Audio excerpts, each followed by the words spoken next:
Irmãos, graça e paz da parte do nosso Senhor e Salvador Jesus Cristo. Amém. Meus irmãos, eu gostaria de, nessa ocasião, convidá-los para que pudéssemos voltar os nossos olhos para a palavra de Deus e sermos edificados e exortados por ela.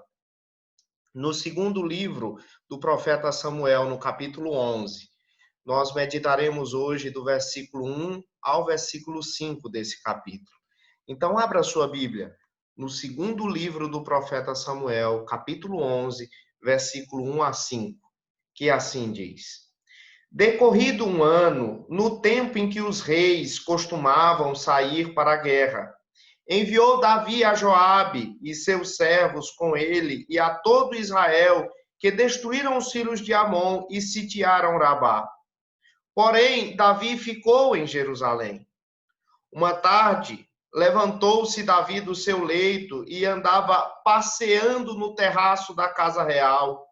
E daí viu uma mulher que estava tomando banho. Era ela muito formosa.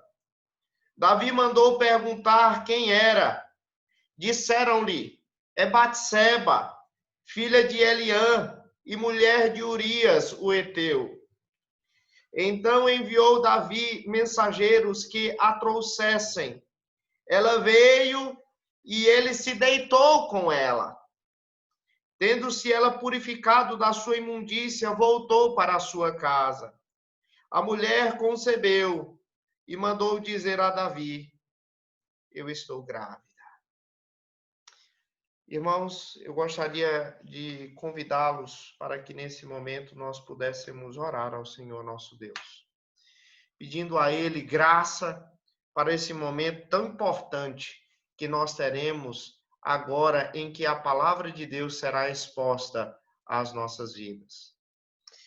Senhor nosso Deus, a Ti, Senhor, toda a honra, toda a glória e todo o louvor. Rogamos, ó Deus, agora que a Tua palavra será pregada. Rogamos, ó Deus, que o Teu Espírito Santo possa, à medida em que ela seja exposta aos nossos ouvidos, ela possa ser aplicada também aos nossos corações. Rogamos assim, ó Deus, para que o Senhor possa agir em nossas vidas por intermédio da Tua palavra. Exorta-nos, ó Deus, de acordo com os princípios da Tua palavra e para o louvor da Tua glória. É assim que nós te oramos, no nome de Jesus. Amém e amém. Meus irmãos, para a maioria de nós, a história de Davi é uma história muito conhecida. Davi, ele foi chamado por Deus para ser rei sobre o povo de Israel, o povo da aliança. A Bíblia nos conta que quando Davi, ele era ainda rapaz, o profeta Samuel foi até a sua casa. E quando chegou ali, encontrou os seus irmãos mais velhos, que, por sinal, humanamente falando, eram mais impressionantes do que o próprio Davi. Mas como você bem sabe, o Senhor, ele olha para o coração e não para a aparência. E por causa disso, a Bíblia nos fala que justamente o filho caçula daquela casa, Davi, foi o escolhido para ser rei sobre todo Israel. Assim, a Bíblia nos conta que Samuel ungiu a Davi como rei daquela grande nação. Todos nós sabemos que Davi não foi imediatamente colocado no trono, ele teve que esperar pacientemente até ser conduzido até ali. Mas até o momento em que ele foi colocado no trono, ele passou por muitos desafios. A Bíblia registra que não demorou muito, após ele ser ungido pelo profeta Samuel, não demorou muito para que um gigante filisteu chamado Golias desafiasse os exércitos de Israel e zombassem o nome do Deus vivo. Então, Davi, ele, sabendo daquilo, foi ao encontro daquele gigante, foi armado apenas com uma baladeira e algumas pedrinhas, Mas a Bíblia diz que, a despeito daquela simplicidade toda, ele mirou no gigante e com aquela arma tão aparentemente inofensiva, ele matou aquele gigante. A sua vitória, portanto, a vitória de Davi sobre aquele gigante, não veio por causa da força dele, não veio por causa da habilidade dele. Se você lê a Bíblia, lá no primeiro livro de Samuel, no capítulo 17, vai ser deixado bem claro que ele saiu vitorioso daquela batalha contra aquele gigante, aparentemente, que era impossível ser derrotado. Ele saiu vitorioso justamente por causa da sua absoluta confiança em Deus. Antes de entrar na batalha, Davi disse assim: olhe, o Senhor me livrou das garras do leão e das garras do urso. Ele me livrará também das mãos deste filisteu. E assim ele foi vitorioso naquela batalha contra aquele gigante filisteu. Não demorou muito. Saul, ele começou a ter inveja de Davi e procurou matá-lo. Mas a Bíblia diz que Davi não revidou. Na verdade, Davi, ele confiou em Deus, que Deus o colocaria no trono de Israel no tempo certo, no tempo devido, no tempo que Deus havia planejado. Por todas essas características, irmãos, Davi era uma pessoa assim muito fácil de ser gostada e de ser estimada.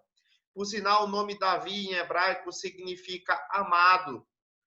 E você vai ler na Bíblia, é muito fácil você amar Davi, porque Davi, ele era um rapaz crente, ele era um rapaz bem afeiçoado, ele era bonito, ele era um rapaz corajoso, ele era poeta e ainda por tudo ele era humilde.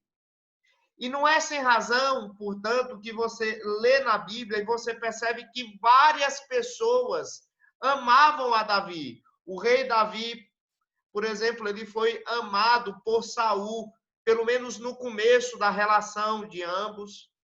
A Bíblia também diz que Jonatas, filho de Saul, amava a Davi, mesmo que isso lhe tivesse custado o reino de seu pai. Se você lê também o fato de que Mical, irmã de Jonatas, a Bíblia diz que também ela amava Davi, e aí abre aspas, essa foi a primeira e talvez a única vez em toda a Bíblia em que uma mulher diz explicitamente que ama um homem. Mical amava a Davi. A Bíblia também fala que os soldados de Davi amavam a Davi e davam a sua vida por ele, inclusive. Quando Davi se tornou o rei de Israel, o povo de Israel amava Davi e cantava os seus louvores, os louvores que ele havia composto. E a coisa mais importante de todas, meus irmãos, a Bíblia diz que o Senhor amava Davi, pois a Bíblia diz que ele era um homem segundo o seu coração. Enfim, quem conhece o início da história de Davi, tem uma estima muito grande por ele. E eu creio, irmãos, que quem conhece o início da história de Davi nunca esperaria que ele se tornasse, por exemplo, um assassino ou um adúltero, por exemplo. Na verdade, Davi, ele era um homem que estava, pelo menos no início da sua história, acima de qualquer suspeita de pecados dessa natureza. Na verdade, Davi, ele era o tipo de homem com que todas as mães desejavam que suas filhas pudessem se casar. Ou então ele era o tipo de homem que cada pai gostaria que seu filho fosse. Contudo, irmãos, o fato é que o homem que nós conhecemos, Davi, ele era um pecador. E que, a despeito do fato dele confiar em Deus, dele esperar em Deus, dele lutar por Deus, dele cantar a Deus, ele, a despeito de todas essas coisas, ele era passivo de cair em tentação. De forma, meus irmãos, que isso aconteceu na vida de Davi. E se isso aconteceu na vida de Davi, o que dirá conosco? Nós temos, irmãos, que considerar uma possibilidade de que, se nós encontramos homens santos, tementes a Deus, como Davi foi, e eles pecaram, caíram em tentação, quanto mais nós. A Bíblia diz muito claramente: aquele que pensa estar de pé, veja que não caia. Sim, nós somos tentados frequentemente. E de modo, irmãos, muito preciso. Um autor chamado Thomas Kempis, ele disse que não existe um homem, não existe nenhum homem totalmente livre de tentações enquanto vive nessa terra, porque a raiz da tentação está dentro de nós mesmos. Por mais que nós sejamos santos, nós nunca estaremos livres de tentações, porque a tentação está dentro de nós. A questão, portanto, não é se nós vamos ou não vamos passar tentações durante a nossa vida cristã. A grande questão é: será se nós estamos prontos para enfrentar essas tentações, a fim de que nós possamos honrar o bom nome daquele que nos salvou? Será se nós estamos prontos para enfrentar as tentações, a fim de que nós possamos glorificar a Deus? Eu imagino que essas são, de fato, as grandes perguntas. E, com base nisso, eu gostaria de convidar você para que você voltasse os seus olhos para o versículo 1.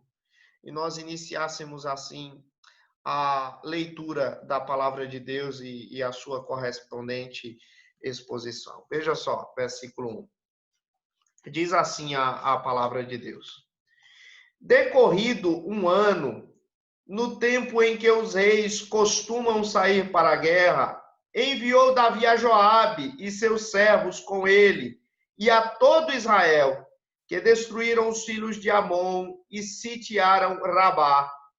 Porém, Davi ficou em Jerusalém.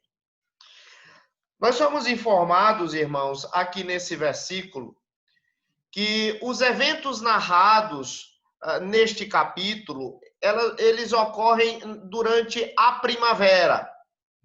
Bem, de acordo com o próprio texto bíblico, a primavera ela era aquela estação em que os reis dos povos, eles saíam para a batalha, eles saíam para guerrear, eles saíam para lutar.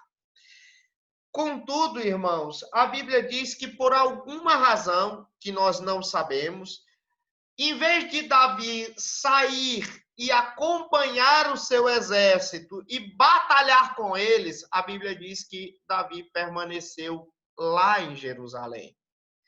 E aí, meus irmãos, nós temos que, nesse ponto, prestar bem atenção a um fato, porque as narrativas bíblicas, elas, na verdade, não desperdiçam detalhes. Tudo que a Bíblia diz, especialmente nas narrativas, são dignas da nossa consideração. Até mesmo aqueles detalhes que, aos nossos olhos, parecem mais triviais.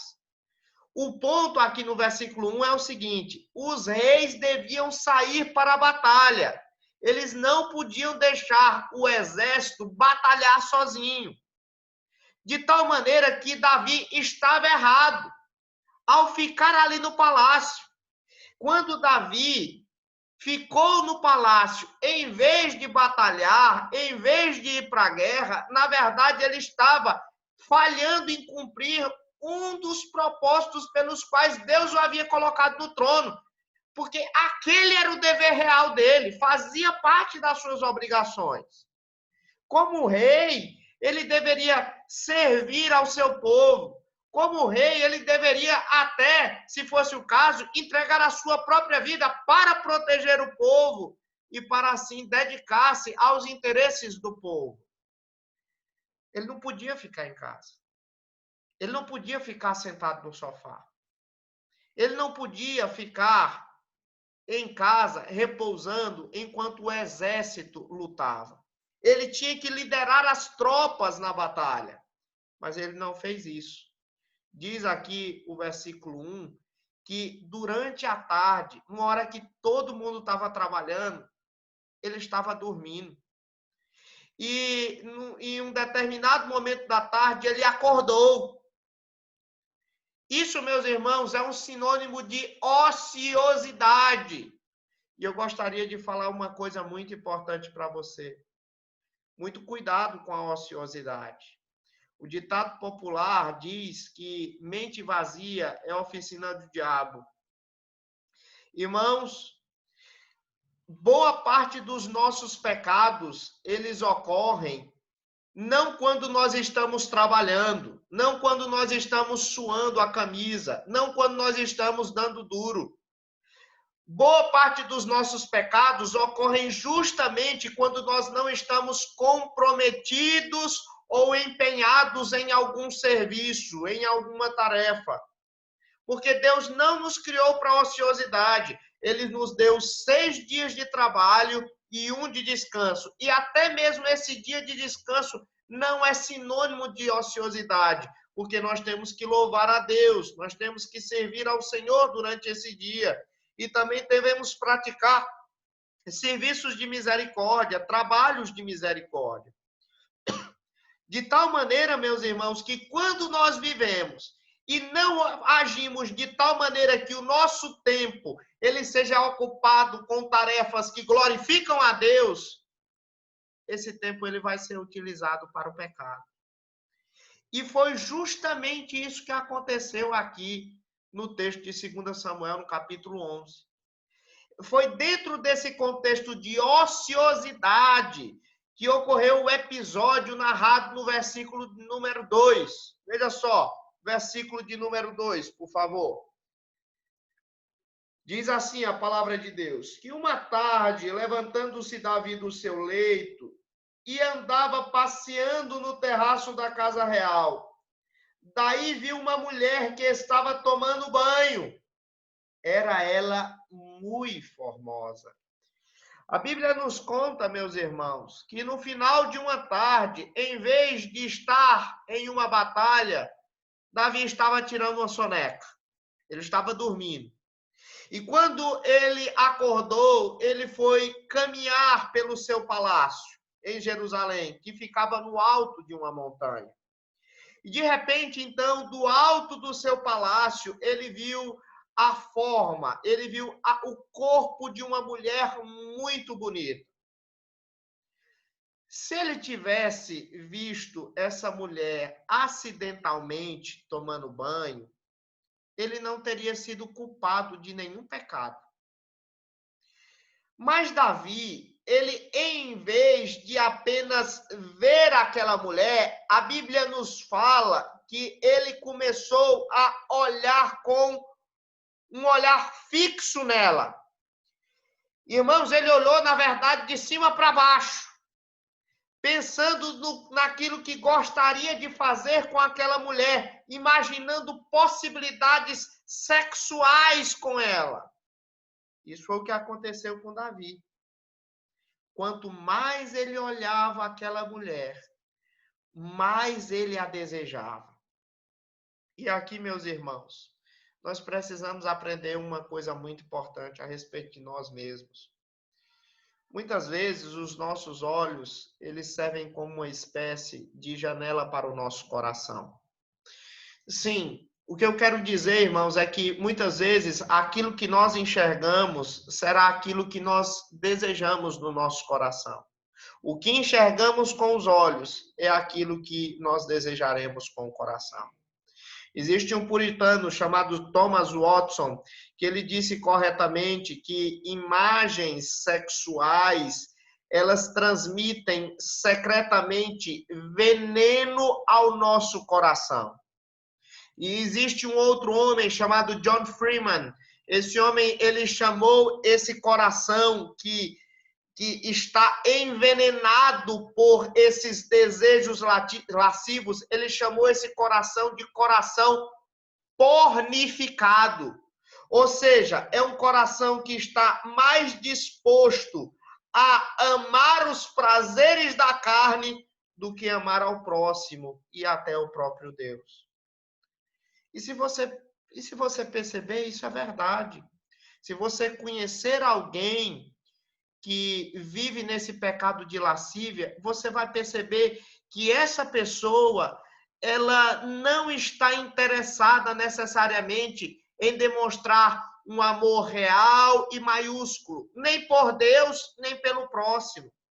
Na verdade, o lascivo é geralmente uma pessoa egoísta, ou seja, uma pessoa que pensa apenas em si mesmo, na maioria das vezes. O lascivo, ele muitas vezes é uma pessoa isolada, ele não tem um relacionamento, ele não tem intimidade com pessoas, e ele não tem facilidade em lidar com outras pessoas. Na verdade, o lascivo, muitas vezes, ele é uma pessoa manipuladora, ele influencia muitas vezes as pessoas em benefício próprio. O lascivo também, muitas vezes, ele é explosivo.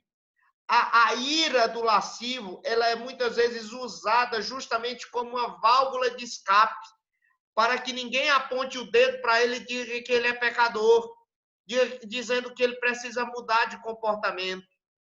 Você percebeu? O lascivo, portanto, ele acaba não amando a Deus com todas as suas forças, nem amando o próximo como a si mesmo. De tal maneira, meus irmãos, que se esse pecado da lascívia, ele é muito perigoso. Na verdade, o pecado da lascívia, ele é um pecado mortal. Basta você olhar para aquilo que aconteceu com Davi, você verá o quão prejudicial é esse pecado. A Bíblia diz que quando Davi ele teve aquela visão, em vez de fugir da tentação, como fez José, por exemplo, quando a linda mulher de Potifar o agarrou no livro do Gênesis, em vez de Davi fugir daquela tentação, a Bíblia diz que Davi, ele premeditou o seu pecado.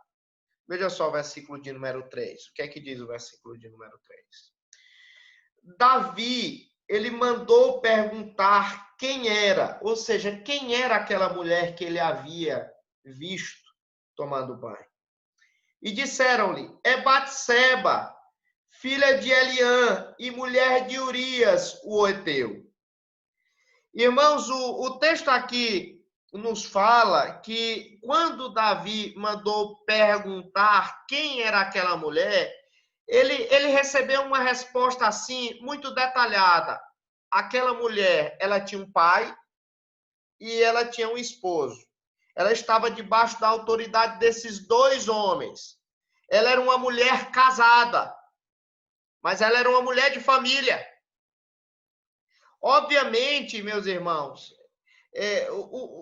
o caso deveria ter acabado justamente ali, na hora em que Davi tivesse tido aquela informação de que Batseba, ela era uma mulher casada, compromissada, Davi deveria ter colocado um ponto final em todo aquele desejo lascivo dele. Porque possuir uma mulher casada é algo que está fora de cogitação para alguém que teme a Deus, para alguém que ama a Deus. Mas nós veremos, irmãos, que Davi a queria para si. O desejo de Davi era extremamente grande por aquela mulher.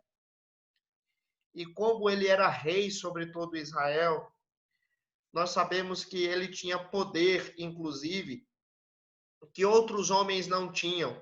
Poder, inclusive, de fazer com que, se ele quisesse uma mulher, essa mulher fosse trazida até a sua presença. E foi justamente o que aconteceu.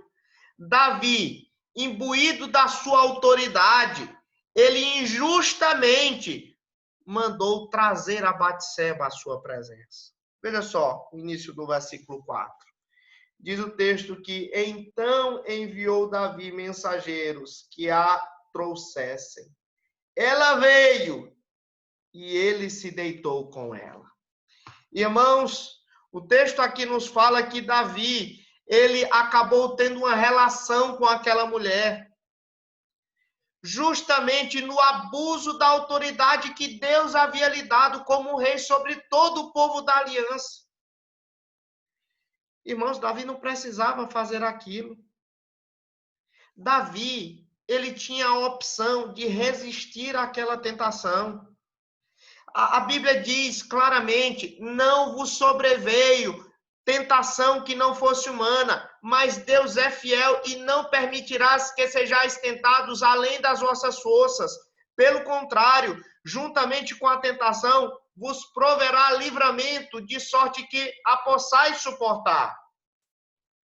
Então, meus irmãos, Davi, ele podia suportar aquela tentação. Da mesma maneira que eu e vocês, meus irmãos, diante das mais diversas tentações que porventura nós venhamos a passar, inclusive essa tentação da lascívia, nós podemos suportar também. E se por acaso duvidamos dessa promessa, é justamente, irmãos, porque na verdade nós nunca testamos, nós nunca resistimos até o sangue. A verdade, irmãos, é que quando nós pecamos, muitas vezes nós pecamos, irmãos, porque nós cedemos cedo demais à tentação. Nós não resistimos. E, irmãos, se nós quisermos viver de forma piedosa, de forma santa, nós temos que resistir às tentações. E no caso dessa tentação de lascívia, o nosso modo de resistir a essa tentação é desviando o olhar lascivo. Se eu enxergo alguma coisa e essa coisa me faz pecar, o Senhor Jesus Cristo diz que eu tenho que arrancar os meus olhos. Ou seja, eu não devo fazer isso de forma literal, obviamente. O Senhor Jesus Cristo não quer que nós venhamos a nos autoflagelar. Quando o Senhor Jesus Cristo diz que se o meu olho me faz pecar, eu devo arrancá-lo, ele está querendo dizer assim, em outras palavras: se aquilo que você vê lhe faz pecar, deixe de enxergar. Ou seja, haja como se você fosse uma pessoa cega, alguém que fosse incapaz de enxergar. Então, se eu, meus irmãos, eu estou sendo, de alguma maneira, tentado por algum pecado, e esse pecado envolve alguma forma visual, eu devo desviar o meu olhar. Porque o meu olhar, ele terá uma influência sobre o meu coração e, consequentemente, sobre as minhas ações. Isso é muito importante, irmãos. E isso vai determinar muita coisa do nosso futuro. Imagina se Davi, por exemplo, ele tivesse desviado o olhar. A história de Davi seria outra totalmente diferente. E a vida de muita gente, quem sabe que inclusive está escutando essa pregação. Se esse olhar lascivo tivesse sido desviado, a história de muitas pessoas, a história de muitos casamentos, de muitas famílias, elas seriam outras hoje. Isso é muito importante. Cuide disso. O Jó, a Bíblia nos fala que Jó, ele sabia da importância de desviar o olhar lascivo. Tanto é que lá no livro que tem o nome de Jó, o livro que leva o seu nome, no capítulo 31, versículo de número 1, Jó, ele diz assim: eu fiz uma aliança com os meus olhos, como, pois, os fixaria eu numa donzela? Aqui, meus irmãos, Jó, ele fez um juramento a Deus. Ele disse: Senhor, eu nunca mais eu vou colocar os olhos em uma mulher que não seja a minha, inclusive numa donzela, numa mulher que for bonita, solteira, atraente. Eu nunca vou fazer isso. Ele fez um voto, ele fez um compromisso com Deus. De toda vez que ele fosse inclinado a cair em algum pecado de lascívia, ele desviasse, portanto, o olhar. E eu quero recomendar a você fazer isso. E fazer isso, inclusive, nos nossos dias, vai muito além do que você desviar o seu olhar se você encontrar, por exemplo, uma pessoa atraente na rua. mas inclusive diz respeito também aos produtos culturais da nossa época. Nós vivemos, irmãos, numa cultura onde as imagens sexuais, elas estão por todo lado.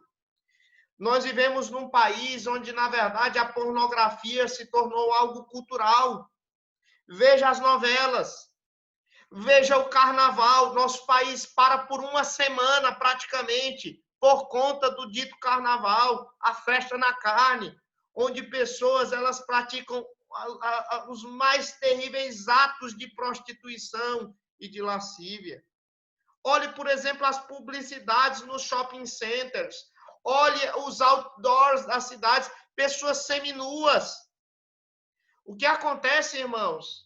Se nós não desviarmos os nossos olhares desses produtos culturais dos nossos dias, na verdade, nós vamos estar, de alguma maneira, meus irmãos, enchendo as nossas mentes, enchendo os nossos corações dessas coisas maléficas e pecaminosas, mais e mais.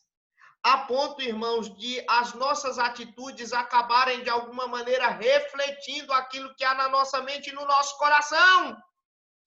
E as consequências disso serão terríveis. Olha o que foi que aconteceu na vida de Davi. De tanto ele alimentar aquela lascívia, as consequências na vida dele serão terríveis. Da mesma maneira que as consequências nas nossas vidas serão terríveis, se nós não desviarmos o nosso olhar lascivo. Veja só as consequências que vieram sobre Davi depois que ele pecou. Veja só, a segunda parte do versículo 4. Diz assim o texto: tendo-se ela, ou seja, Batseba, purificado da sua imundícia, voltou para a sua casa. Aí o versículo 5 diz: a mulher concebeu e mandou dizer a Davi: eu estou grávida. Meus irmãos, aquela mulher engravidou. Por um momento, quem sabe, Davi, ele ficou com aquela sensação que a maioria de nós, alguma vez na vida, pelo menos, já sentiu. Aquele sentimento de alguém que pecou, mas que se safou de ser descoberto, se safou das consequências do pecado. Davi, por um momento, pensou que aquilo ali tinha sido um fato isolado e pronto. Ledo engano dele. Logo ele ficou sabendo que Batseba havia engravidado. E a partir daí, meus irmãos, você conhece a história, Davi ele começou a tentar encobrir o seu pecado. Ele fez uma orquestração de um plano terrível.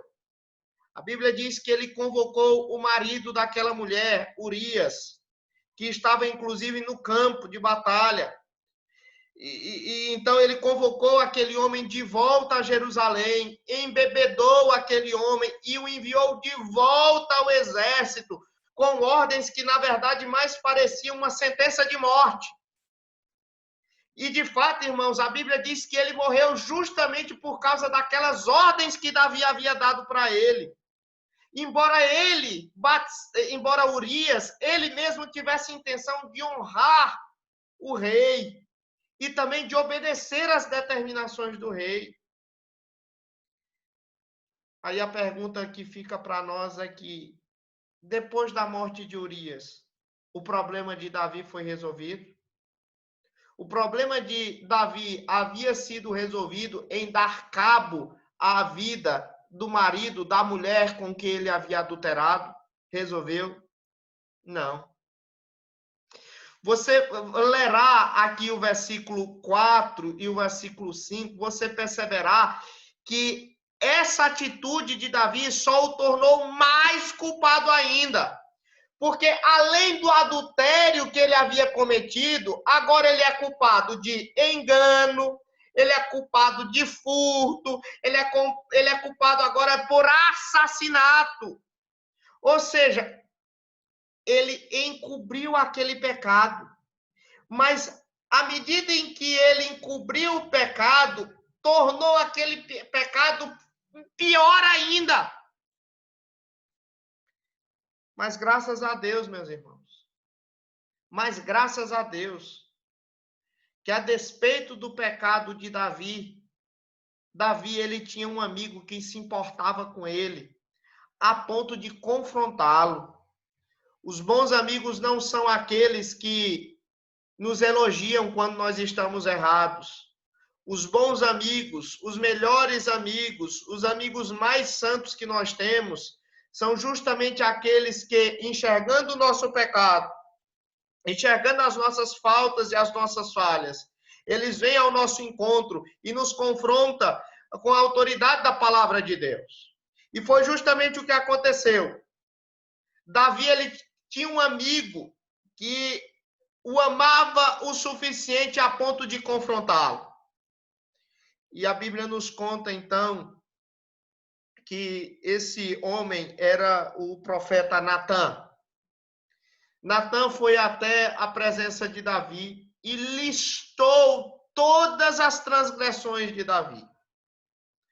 Depois dele ter listado todas as transgressões de Davi, ele se sentiu em uma profunda desgraça. Mas a despeito da situação dele, ele fez uma coisa certa.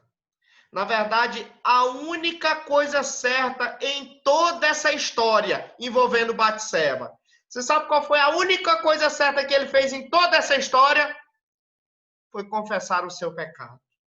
Ele se voltou para Natã, depois de ser confrontado, e disse: Natã, você está certo, Natã. Eu pequei. Ou seja, irmãos, Davi, ele não estava dando desculpas, ele parou de fingir de que Deus não sabia daquilo que ele havia feito. Ele viu que o seu pecado era algo sério e ele foi suficientemente homem para admitir que havia pecado. Porque existem algumas pessoas que muitas vezes, irmãos, quando confrontados pelo seu pecado, em vez de chorar e de lamentar, eles vestem uma máscara e cobrem a sua face, como se fossem pessoas limpas, puras, sem pecado algum. Mas Davi não fez isso. Quando confrontado pelo seu pecado, ele no Salmo 51, ele disse assim, voltando-se para Deus: compadece-te de mim, ó Deus, segundo a tua benignidade e segundo a multidão das tuas misericórdias, apaga as minhas transgressões, lava-me completamente da minha iniquidade, purifica-me do meu pecado, pois eu conheço as minhas transgressões e o meu pecado está sempre diante de mim. Em vez de encobrir os seus pecados, como muita gente faz hoje, Davi, ele procurou um caminho melhor. Ele pediu perdão a Deus, porque ele sabia que havia graça no trono de Deus. Quem sabe hoje você está assistindo essa pregação e hoje, quem sabe, existe um pecado que está dominando a sua vida.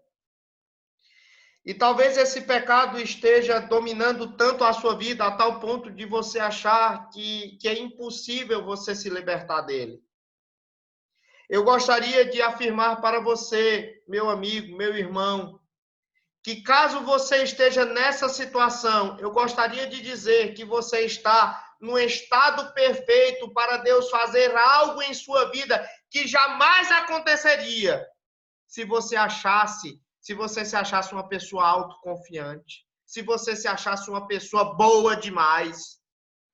O fato, irmãos, é que na nossa luta contra o pecado, o fato é que quando nós lidamos com as tentações, nenhuma de nossas tentativas humanas de dominar o pecado, elas serão bem-sucedidas.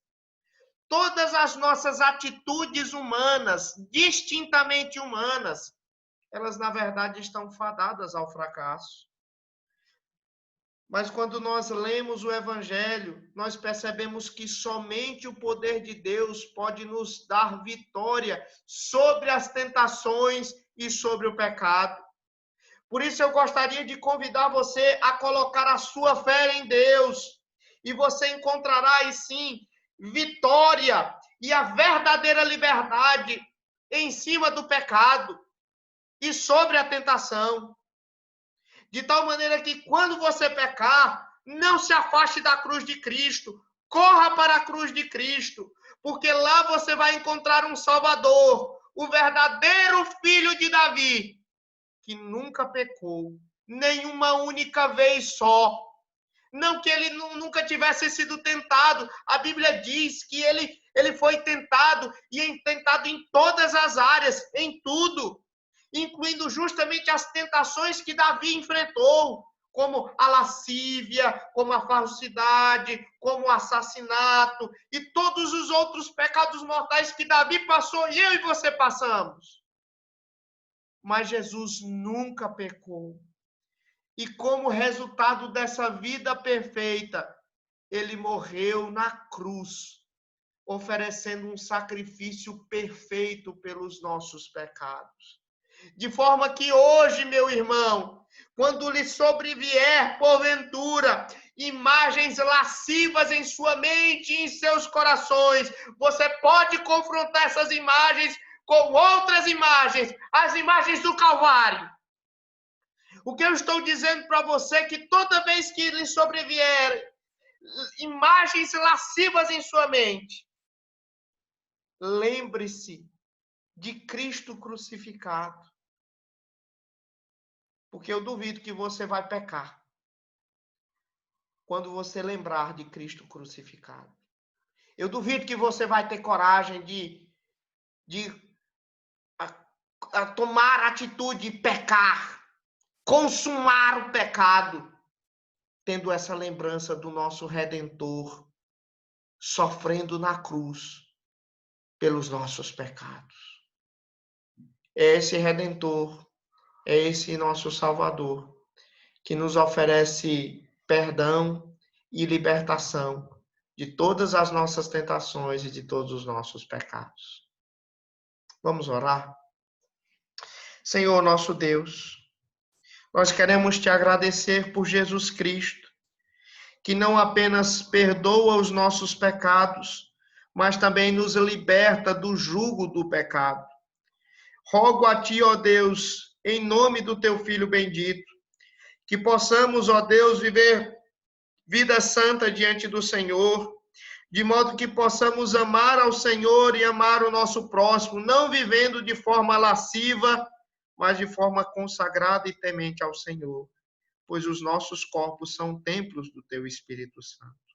Ajuda-nos, ó Deus, a viver debaixo da tua graça, do teu favor, e assim, ó Deus, honrando e glorificando o teu nome. Faz-nos, ó Deus, ser mais que vitoriosos nessa luta contra o pecado. É assim que nós te oramos, no nome que está acima de todo nome, no nome de Jesus. Amém e amém. Meus amados irmãos, Deus abençoe a cada um de vocês, que o Senhor Deus possa guardá-los, protegê-los e conceder a vocês e às suas famílias um restante de semana debaixo da graça e da paz do Senhor Jesus. Deus os abençoe.